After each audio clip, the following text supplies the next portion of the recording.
You've probably heard someone say one time about how you eat your own. I remember as a kid having a hamster who was put next to their mate, and those hamsters, the females, would eat their own when they were next to the male.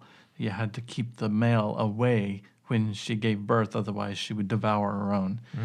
And we see that happening in the financial world quite a bit today, where those who are supposed to be helping other people are actually just destroying them. Interesting. Yeah. Yeah. So we're going to talk about that a little bit today. We're going to relate it to what we do here at Life Benefits, but we're going to talk in a broader sense too about what's happening to our society. That's right. Well, you're listening to Wealth Talks with the McPhees. We're sitting here in the studio this morning, and one of the talking points that we have noted down here is the Eagle Act. And that's talks about, what's happening in our society at a cultural level, at a national, political level. What is this Eagle Act about? Well, the Eagle Act is the Equal Access to Green Cards for Legal Employment Act, and it's being supported very, very heavily by the current administration. And interestingly enough, who it's going to hurt the most, the people that are going to lose the most from this, are college graduated who voted for this administration. They are going to lose their jobs because of the Eagle Act. There's the Congressional Budget Office has shown that this is going to happen, and yet this Biden administration is just pushing headlong to get these immigrants from other countries to be able to stay here indefinitely and take away American jobs. So this act, the very people that pushed for, to elect these politicians are going to be the ones that are hurt They will by be. this bill in this particular case. They will be. Interesting. And the Democratic Party has long been known as the party that's supposed to be for the people, and yet who is pushing the administration to adopt the Eagle Act is the Fortune 500 companies and their investors who make a lot of money by hiring non-resident immigrants at the expense of American jobs, especially Democrats, and even more especially African-American groups. You mean that they're looking to hire African-American groups? No, Or? it is going to take jobs away from African-Americans. Okay. So these people that have voted Democrat and pushed these people into power are now being eaten by their own. They are being destroyed by the very people they put in office to supposedly protect their rights and give them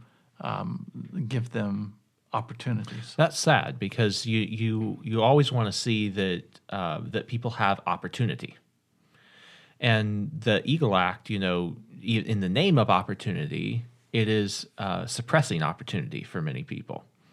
It does, and not only does this act suppress the poor population in this country, it also makes the countries where those immigrants are coming from less able to thrive because we are taking their best and putting them in positions that Americans could do, and that leaves those countries that they're coming from more impoverished because now we're taking the cream of the crop and putting them into occupations here.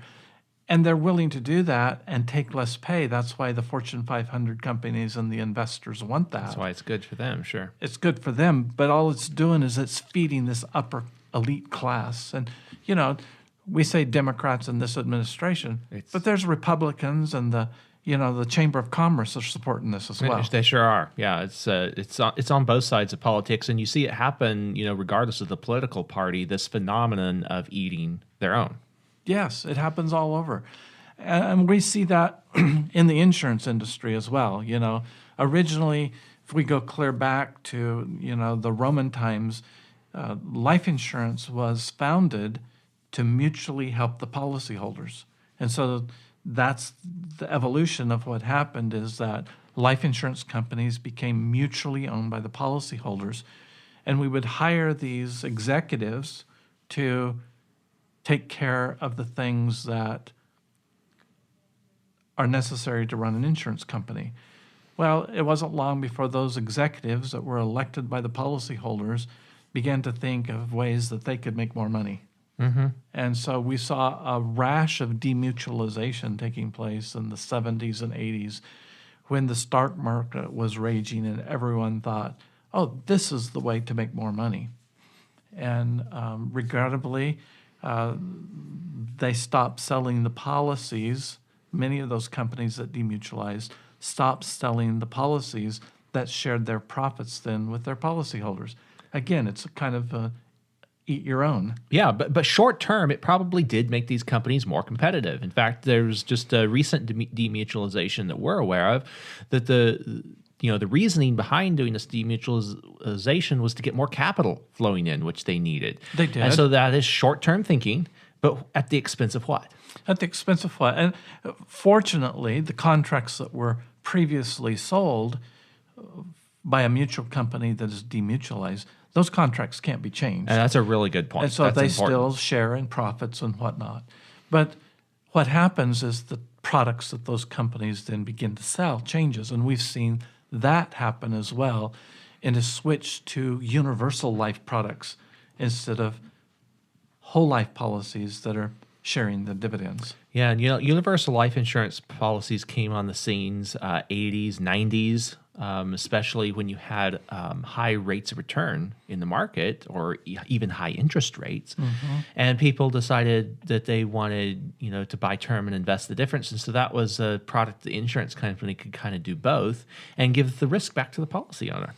And so that was a big flop too. Many of those universal policies never generated the interest rates that were available in the 80s, and so they fell flat. And policyholders found out that they were holding the bag.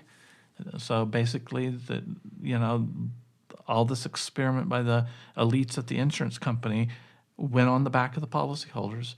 They lost their policies, or they had to pay exorbitant premiums to keep them in effect. And so with those lawsuits and many insurance companies having judgments passed again of the millions of dollars that they had to pay policyholders out for that, they moved on to something else. And that's the latest eat-your-own scheme, I think, called indexed universal life. That's happening with companies. In fact, is indexed universal life, also called IUL, has become one of the most popular products sold by insurance companies in the country today. And that's because it's profitable for them. It's very, very profitable for the insurance company. But those people that own indexed universal life products never share in those profits. Yeah. That's because the you can get some profits if the index does well, but then you're always having fees for the insurance that's underlying that, and you're always having administration fees that can come out of that, and so you're never getting the full benefit of that index, and you're taking the risks. The insurance company is managing the options basically on that index, so they're not really they're really minimizing a lot of their risk on this thing. They're right. And if an option that the insurance company bought with your premium dollars expires out of the money, the entire investment for that option is lost.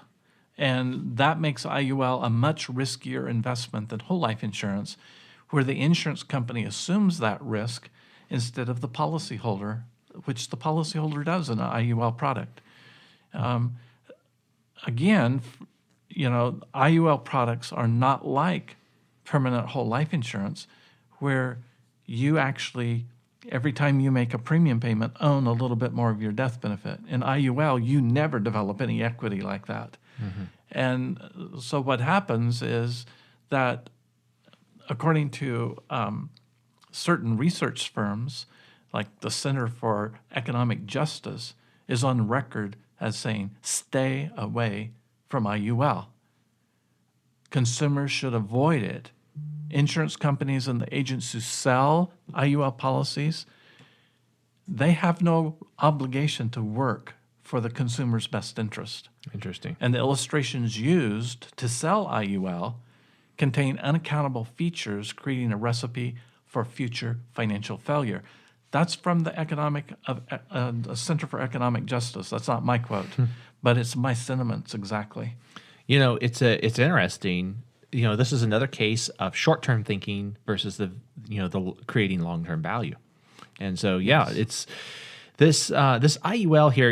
If you are familiar with insurance terminology, you may have picked up some new points from what we just discussed there. If you're an average person, maybe it sounds like we're talking a little bit of Greek if you're not familiar with insurance speak. So that quote though really sums it up. This is the Center for Economic Justice saying this. They're saying beware of this product, and that's at the end of the day, that's what you need to know. Beware of this product. Yeah, even the New York State Insurance Commissioner has warned the public that IUL is not good for consumers. It can have a position in the corporate world, where a corporation can assume that risk and have the financial ability to absorb losses. But it's typically not something that you want to put an individual in a position to do that. As one CEO of an insurance company that we represent who does not sell and says they will never sell indexed universal, he says, I don't have $18 billion personally to back up the risk that I would assume investing in these options that an insurance company would. And so the insurance company has that liquidity to back up those risks, and individuals don't. And yet that's what IUL does, is put that risk entirely in your lap as a policyholder. And when it goes wrong, they shrug their shoulder and says it was in the contract. So what's the solution to this? How can we avoid IUL and still get the life insurance that we need, still create the permanent value that is supposed to be associated with permanent life insurance? Well, before we go that direction, I would just like to speak of one more thing that makes IUL really risky for the consumer, and that is the ever-increasing cost of premiums over the life of the contract. Now, this is a permanent product, or it's classified as a permanent product, but I just ran an illustration the other day on over a 50-year time span on a potential client, and we compared an IUL policy to a whole life policy like we sell. And the IUL annual premium increased by over 33,474% during that 50-year period. Wow. That's a lot. That's a huge increase. So a premium that began at $130 a year for $100,000 of coverage ended up costing $43,647 in year 50. And when we're talking about whole life insurance, our permanent life insurance, 50 years, 40 years, 60 years, that's what those policies are designed to be there and cover. And so if you've got a premium that's going up that much, how can you guarantee that the market is going to be there and those options that the insurance company is managing for you are going to return that kind of interest on the money that you overpaid in the front years when the premium was only $130, maybe $150, maybe $170, and you're paying $2,000 or $3,000? How do you know that that's going to really generate enough to cover that 33,474% increase? You don't have a guarantee because we look at these illustrations and we see those guarantees go to zero. It's a maybe on the projected side of the illustration. And so that is the key. It is not guaranteed. You're taking that risk. And and what happens when those premium costs go up? What if you did have some value in the policy, but it wasn't quite enough?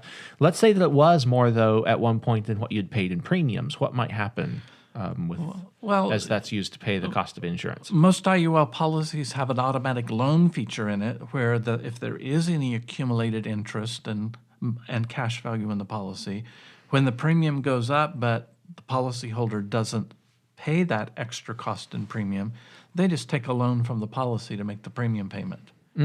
So that could have some long-term consequences. Can have some huge long-term effects. So let's say that someone does that for the last 10 years, they really don't have the capital to pay the extra premium out of their pocket, so they just let the policy kind of devour itself, where it borrows from itself to pay the premium.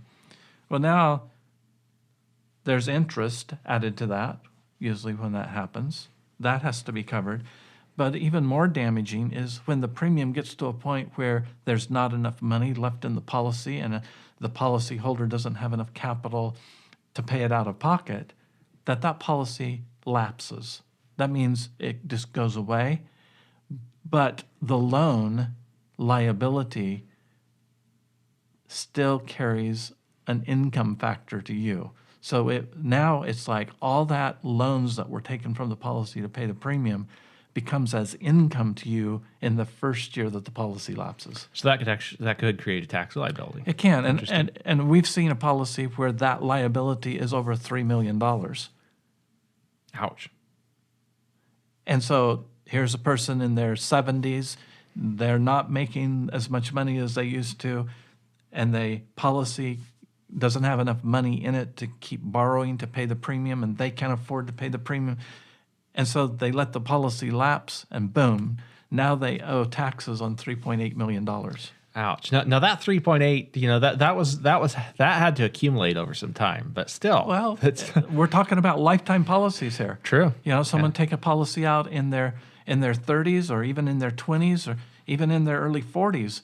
We could be easily talking about a 50-year period of time, 40 to 50 years. So you want to be sure when you get a policy that it doesn't have the potential to lapse like that just because it was underfunded or turned out to be underfunded because the market performance wasn't what you thought it would be. Right. And so this is one of the reasons that the American Council of Life Insurance, who represents over 280 companies throughout the industry in the United States, admits IUL is not for everyone. Mm-hmm. You've got to understand. I think of what Clint Eastwood used to say in his Dirty Harry movies. A man's got to know his limitations. You've got to know the limitations of an IUL policy before you jump in it. You can't just say, oh, yeah, I know there's some risks there. No, you've got to understand these risks. And that's why we've expounded on it, because the insurance companies nor the agents selling these products have your best interests in mind. Mm-hmm. Well, some important food for thought there, for sure. Something else I would like to mention here, too, is, there's other products like Zero Wash UL or Guaranteed No Lapse UL that were popular at one point but aren't really sold anymore anywhere that I know of. And I did some research on this recently to find out, whatever happened to these policies. And, obviously they're not as popular anymore. Some companies had financial problems, but basically, the whole concept of the universal life insurance was to shift the risk back to the customer, to unbundle those elements. And these two products didn't do that enough for the insurance companies' profit. They found it more profitable to sell the other policies. And so then you had Actuarial Guideline 38 that came along. I think it was in around 2012 that came out. It could have been a little earlier, in the earlier 2000s. But for policies that were issued after 2005, it raised the reserve requirements for the insurance companies, and we were in a low interest rate environment. So the insurance companies weren't willing to take that risk. Now they had to keep greater reserves for these guaranteed no lapse things. Mm-hmm. And so it didn't make sense for them to do that because they didn't have the level of funding that they had for a sustainably designed participating whole life insurance policy. And that's a different kind of creature altogether, isn't it? It is. And some of those guaranteed no lapse policies were guaranteed not to lapse until a certain age. Mm-hmm. So it was like buying a term policy that had limits on it or a level premium on it, because after, let's say 89 or 90, there was no more death benefit. The policy just went away. And, that's, it's interesting how many different types of contracts are available out there. And looking back on those, the only two products that we have seen consistently be worthwhile are the level term policies to cover liabilities when we're younger, because they're very inexpensive and they give us coverage while we've got young children or a house payment, college education, or weddings to pay for. Mm-hmm. And it's just to replace our income. And then, of course, the other one is the whole life policy, which shares dividends, pays dividends, and it's something that if we buy while we're younger, we're guaranteed to have more money in it than what we ever paid for it. In 12 to 15 years at the very most, and so then that death benefit really didn't cost us anything if we've got more money in the policy that we can leverage and use than what we actually paid for it. Yeah. And one of the reasons we like this whole life insurance so well is because it has a safety built in the form of greater reserves that were required to begin with. And so, whole life insurance, you fund at a level that creates these reserves for the insurance company, whereas those arguably better forms of universal life insurance, even though they had downsides, some clauses in the contract that shifted some risk back to the customer, these ones that ended up going away because the reserve requirements were raised on them, well, the reserve requirements were already high for whole life insurance. And so those continue to be good products that are sustainable for the companies that understand their value and continue to issue them. I remember talking one time to an actuarial scientist who did not work for any of the companies we represented, but wanted us to run some illustrations for him to look at. Okay. And I remember him saying that the difference between earning dividends in a dividend-paying whole life insurance and being able to participate in this option interest rate that is taking place in IULs, you would have to see the insurance companies' options generating 10% or more every year to match what historically has been done in participating in whole life insurance. Interesting. And we don't see those type of interest rates coming in. Oftentimes, the insurance companies will cap the rate of what you can earn at 10%. And so anything they earn on an option above that doesn't come to you anyway. It goes to the insurance company. And they promise that, if the index does bad this year, then we've got a floor too that you will never earn less than zero. But that doesn't mean that you're not going to lose money because of the fees and the premium costs that are associated with indexed universal life. Yeah. So don't let the elites eat you. Make sure. At these levels of elites, as you can tell from listening to the show, they're all over the place. Whether it's in company management, whether it's in politics, whether it's in you'll find them at all levels of life. It is a negative trait of human personalities, and you will find them in different walks of life. At the end of the day, it does come down to values. It does, and we can even take this over into the religious realm if we want to. And I'm in the process of writing our next book, a biblical guide to personal finances, and having many clients that are pastors around the country and reading different theologians and everything. Many times, even what churches are telling us to do with our money is just another elite telling you something that's not found in the scripture. Yeah, I mean, where is the biblical references for so much of what you hear in the church about managing money? And so we're exploring if you hear this. It at all. That's what we're exploring in this new book, and we'll be letting more information about that out when it's fully published. But God has a lot to say about how we're to handle finances. He sure does. Jesus talked more about money and finances than he did about faith and prayer. And that's I imagine that's going to be an eye-opener for some Christians. Yeah. And many people have bought into the idea that our churches and our religions should be more socialistic rather than the capitalistic ideas and philosophy that is taught through the scripture. I think there is, people are trained to see things in terms of good and evil, white and black. And there are those absolutes. But when it comes to money, I think the view that people often take is they'll look at, they think it has to be an altruistic model or an avaricious model. Yes. And there is I don't want to even call it a middle ground. There is a different definition that is more sustainable and wholesome. There is, and we have to go back to the very first mission that God gave us in Genesis chapter 1, where he said, we were put on the earth to harvest it, to multiply it, and to replenish it.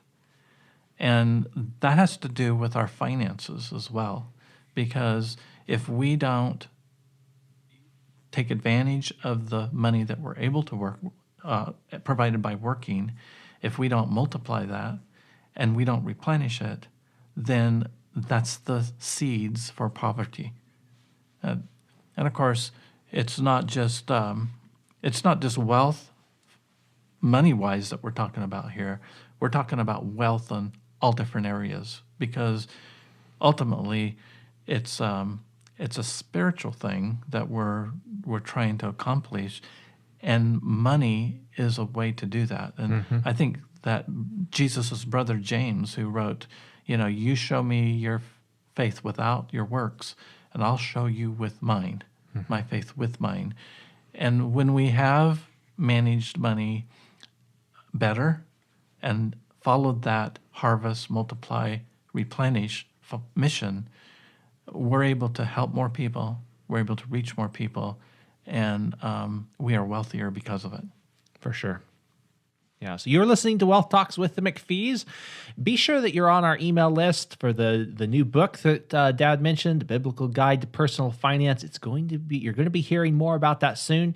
If you're not receiving our email notifications, send me an email, John, John, @wealthtalks.com, and we'll make sure that you stay in the loop on that. Have a wonderful week, and we'll be back next week.